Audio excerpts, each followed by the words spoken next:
अगला idioms word है put the cat among the pigeons.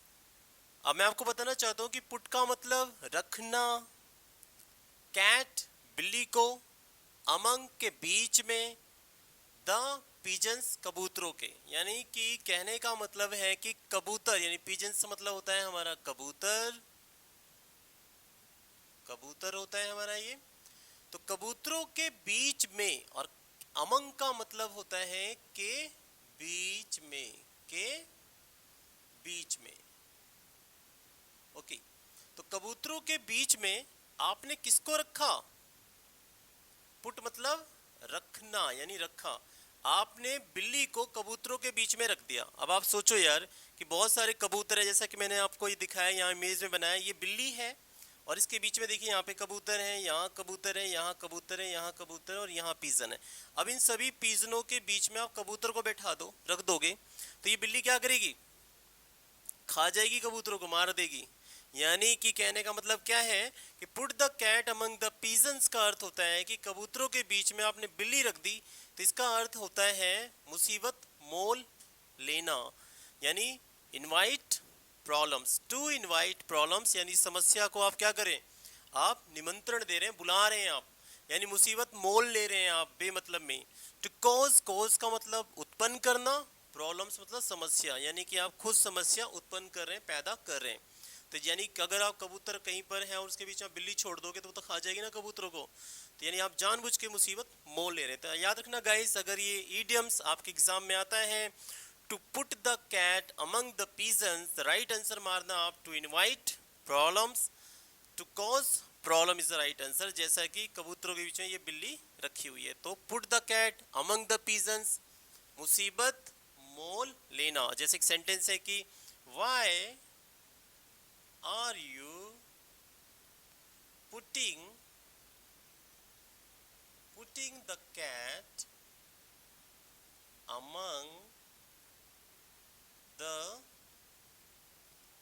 among the pigeons by calling him here। मैंने यह sentence बना दिया, why are you putting the cat among the pigeons by calling him here। तुम उसे यहाँ बुलाकर मुसीबत क्यों मोल ले रहे हो? तुम उसे यहाँ बुलाकर मुसीबत क्यों मोल ले रहे हो? Why are you putting the cat among the pigeon by calling him here? This is the answer. So thank you guys very much. Guys, हमारा अगला इडियम्स वर्ड है give a piece of one's mind।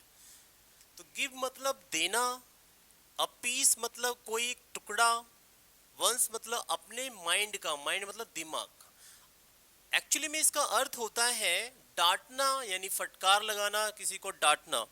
तो यार हम इसको word को याद कैसे रखें कि give a piece of one's mind का मतलब होता है वैसे तो डांटना, लेकिन हम इस वर्ड को याद कैसे रखें? तो मैं आपको इसका एक तरीका बताता हूँ याद करने का, बहुत इजी वे। सपोज कीजिए कि चाइना, अगर चाइना वो कहे कि हमसे कि भारत का हमें एक पीस दे दो, भारत का हमें एक पीस दे दो, यानी भारत जो हमारा देश है, हमारी जो मातृभाषा, हमारी जो मातृभूमि है भारत, चाइना वो कहे कि हमें भारत का एक पीस चाहिए, तो बताओ हमारा माइंड कैसा हो जाएगा? हमारा दिमाग खराब हो जाएगा बिल्कुल। तो हम उसे क्या करेंगे? हम उसे डांटेंगे, फटकार लगाएंगे कि तू अपनी औकात में रह, हम भारत का एक पीस तो छोड़, हम तुझे चुटकी भर मिट्टी भी नहीं देंगे। तो याद रखना गाइस कि अगर हमसे कोई हमारे भारत का एक पीस भी मांगेगा तो हमारा माइंड खराब हो जाएगा, खोपड़ी हमारी खराब हो जाएगी और हम उसे फिर क्या देंगे? डांटेंगे, फटकार लगाएंगे। तो give a piece of one's mind का अर्थ होता है डांटना। इसे ऐसे याद रखें आप। इसके जो एग्जाम्स के अंदर जो ऑप्शन आते हैं, क्योंकि पेपर में ये दिया रहेगा आपको word give a piece of one's mind, और आपको वहां पे आंसर में ऑप्शन जो होंगे इसके राइट, वो पहला है स्कोल्ड, स्कोल्ड का मतलब भी डांटना होता है। दूसरा वर्ड है हमारा रीपरिमेंट, इसका मतलब भी डांटना होता है। तीसरा वर्ड है हमारा चाइल्ड, चाइल्ड का मतलब भी डांटना होता है। और चौथा वर्ड है हमारा सेंसर, सेंसर का मतलब भी डांटना होता है। तो मैंने ये सारे वर्ड बता दिए, इससे अलावा पेपर में नहीं आने वाला। जब भी आएगा तो ऑप्शन में या तो ये वाला होगा, ये वाला होगा, या फिर ये होगा, या फिर ये होगा। तो मैं आपको बताता हूँ कि ये वर्ड भी हम कैसे याद कर सकते हैं। तो देखिए, स्कॉल्ड में देखिए यहाँ पे लिखा हुआ है कोल्ड। कोल्ड का मतलब होता है किसी को जुकाम होना, कोल्ड होना यानी जुकाम होना। तो मैंने इसकी ट्रिक बना दी, कोल्ड में यानी जुकाम में आइसक्रीम खाओगे तो मम्मी स्कॉल्ड करेगी। कोल्ड में आइसक्रीम खाओगे तो मम्मी स्कॉल्ड करेगी, तो मम्मी डांटेगी अगर आपको कोल्ड है, अगर आप आइसक्रीम खाएंगे तो। अगला वर्ड है हमारा रिपेरिमेंट। मैंने इसको यहाँ पे बनाया मैन, और ये जो PRY है इसको मैंने माइंड में सेट कर दिया परी, और ये हो गया हमारे लिए मैन। तो मैंने इसकी एक ट्रिक बनाई, परी यानी PRI, परी से इसे जोड़ा है मैंने, परी जिस मैन के साथ घूमती है, ये रहा मैन, जिस मैन के साथ घूमती है उसे हम रिपेरिमेंड करेंगे। यानी परी जिस मैन के साथ घूमती है उसे हम रिपेरिमेंड करेंगे, उसे हम डांटेंगे, फटकार लगाएंगे, ऐसे याद करें। अगला वर्ड है हमारा चाइल्ड। चाइल्ड का मतलब भी होता है डांटना। तो मैंने इसकी ट्रिक बना दी, चाइल्ड को यानी चाइल्ड मतलब बच्चा, चाइल्ड को चाइल्ड करते हो यार, बच्चे को डांटते हो तुम, यानी चाइल्ड को तुम चाइल्ड करते हो यानी बच्चे को तुम डांटते हो। तो इसे ऐसे याद कर लें कि चाइल्ड को चाइल्ड करते हो, बच्चे को डांटते हो तुम। अगला वर्ड है हमारा लास्ट सेंसर। सेंसर का मतलब निंदा करना यानी डांटना, फटकार लगाना है। तो आप इसे ऐसे याद रखें कि जो हमारा सेंसर बोर्ड है, अगर कोई फिल्म गलत बनकर आती है या उसमें कुछ मतलब कुछ गलत चीजें होती हैं तो सेंसर बोर्ड उनको फटकार लगाता है डायरेक्टर को, कोई आप इस फिल्म में ये सुधार करें फिर आप इसको रिलीज कर सकते हैं। तो सेंसर बोर्ड सेंसर करता है, वो फटकार लगाता है। तो याद रखना जब भी ये वर्ड आएगा, give a piece of one's mind, आपका आंसर होना चाहिए called, reprimanded, reprimand and the child and censor. This is the words. तो थैंक यू गाइस। गाइस हमारा अगला इडियम्स वर्ड है give a long rope. Give a long rope का अर्थ होता है किसी को सर पर चढ़ाना, यानी किसी को सर पे चढ़ाना या किसी को ज्यादा छूट देना। यानी किसी को आपने ज्यादा सर पे चढ़ा रखा है, यार आपका बेटा है वो जो चाहे करे, आप माँ बाप कुछ नहीं कहते हैं, मान लीजिए सपोज किसी के माता पिता, तो ऐसे हम किसी को सर पे चढ़ाने को इंग्लिश में कहते हैं गिव अ लॉन्ग रॉप।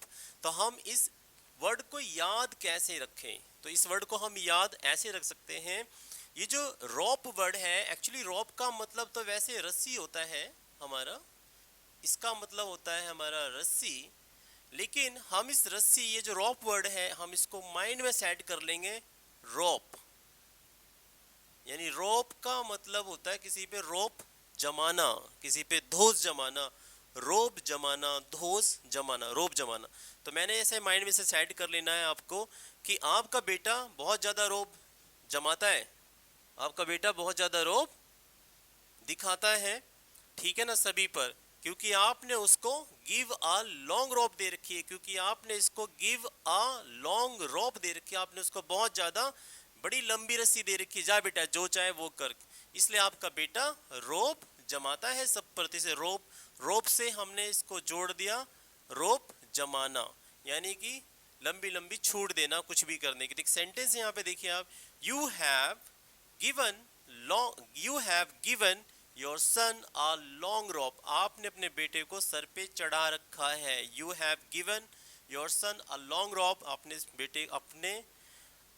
अपने बेटे को सर पे चढ़ा रखा है। तो जब भी ये इडियम्स वर्ड आएगा गिव अ लॉन्ग रॉप, आपका ऑप्शन होगा to give someone freedom, to give someone freedom to do anything, यानी किसी को कुछ भी करने की फ्रीडम देना। To give someone freedom to do anything, यानी किसी को इतनी आजादी देना, फ्रीडम देना कि वो कुछ भी कर ले, कुछ भी वो कर ले, उसे हम कहते हैं गिव अ लॉन्ग रोप। आप याद रखें रोप का मतलब रोप जमाना, यानी रोप धोस दिखाना। तो आपका बेटा रोप दिखाता है क्योंकि आपने उसको गिव अ लॉन्ग रोप दे रखा है, क्योंकि आपने उसको सर पे चढ़ा रखा है। तो जैसे ये पेपर में ऑप्शन आए आप आंसर लगाना, to give someone freedom to do anything, यानी आपको वहां पे फ्रीडम वर्ड मिलेगा, किसी को बहुत ज्यादा स्वतंत्रता देना, आजादी देना कि वो कुछ भी चाहे, अपना मन चाहे वो कर सके। Thank you guys. गाइस हमारा अगला इडियम्स वर्ड है इन a dilemma. In a dilemma का अर्थ होता है दुविधा में पड़ना, यानी दुविधा में पड़ना। आप ऐसी स्थिति में हो जाते हैं जब आपको यही नहीं पता चलता यार कि मैं क्या करूं और मैं क्या ना करूं। ऐसी जो आपकी दशा हो जाती है, ऐसी आपकी जब स्थिति हो जाती है, तो उसे हम इंग्लिश में कहते हैं इन अ डिलेमा। अगर मैं बोलूँ I am in a dilemma, that means कि यानी मैं ऐसा परेशान हूँ यार, मैं समझ नहीं पा रहा मैं क्या करूं और क्या ना करूं। तो इस इडियम्स वर्ड को हम कैसे याद रखेंगे, इसका एक बहुत इजी ट्रिक्स बताऊंगा जिससे याद रहेगा आपको। सपोज कीजिए कि ये एक पेड़ है, ये एक ट्री है, दैट इज,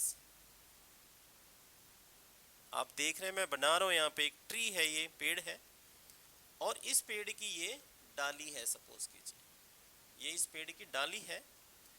तो ये देखिए आप वर्ड यहाँ पे लिखा है DILE, DILE, इसे मैंने बना दिया डाली, जबकि लिखा है डीली, दैट इज डिलेमा, तो मैंने इसको बना दिया डाली। तो ये हो गया हमारे पास डाली, ये बन गई हमारी डाली। DILE को हमने माइंड में सेट कर लिया कि डाली है, ये पेड़ की डाली है। और ये जो वर्ड है हमारे पास MA जो बचा, इसको बना दिया मैंने माँ, इसे बनाया मैंने माँ।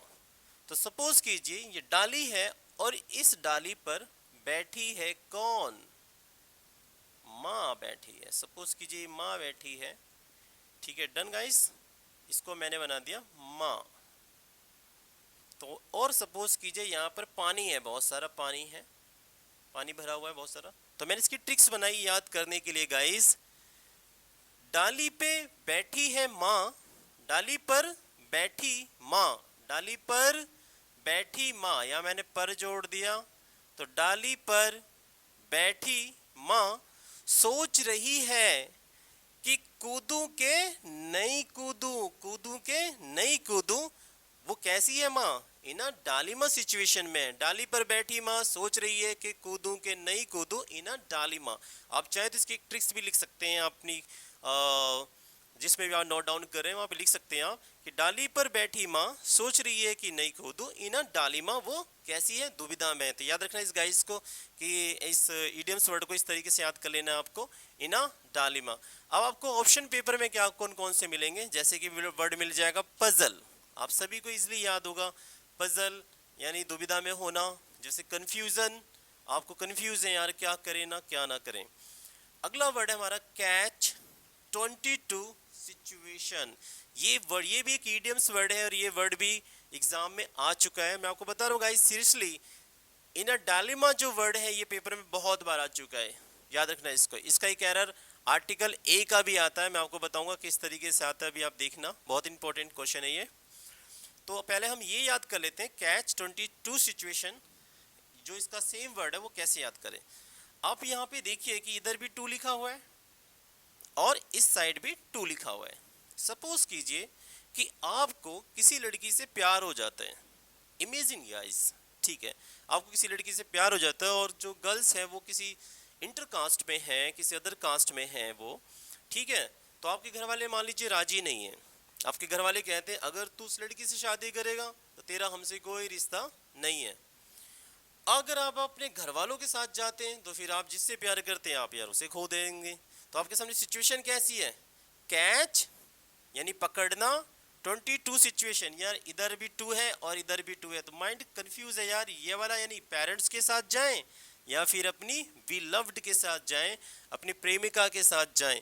तो कैच 22 सिचुएशन, यार इस वाले टू को पकड़े या फिर इस वाले टू को पकड़े, यार समझ में नहीं आ रहा कौन से वाले टू को हम कैच करें, ऐसी सिचुएशन है आपकी मानसिकता। तो कैच 22 सिचुएशन, आई होप आपको समझ में आ रहा होगा। और इना डालिमा मैंने बताया डाली पे बैठी माँ सोच रही है कूदूं के नहीं कूदूं इना डालिमा। तो पेपर में जब भी ये ऑप्शंस आएगा आपको पजल, कंफ्यूजन या फिर कैच 22 सिचुएशन मिलेगा, ये लगाना है। एक क्वेश्चन और मैं बता दूं गाइस, ये जो पेपर में आ चुका है, this is very very important. कई बार पेपर में ऐसे लिख देगा कि ही वॉज, ये मैंने लिखा है यहाँ पे ही, क्योंकि ये इंपॉर्टेंट इसलिए मैं यहीं भी सिखा रहा हूँ। ही वॉज इन, ये ए ऑप्शन हो गया और यहाँ पे लिख दिया जाएगा dilemma. He was in dilemma, ठीक है। What he should do or not, यहाँ पे लिख दे आपको what he should do or not, ये सी ऑप्शन है हमारा। और सपोज कीजिए हमारा हो गया नो एरर, ये डी ऑप्शन है हमारा।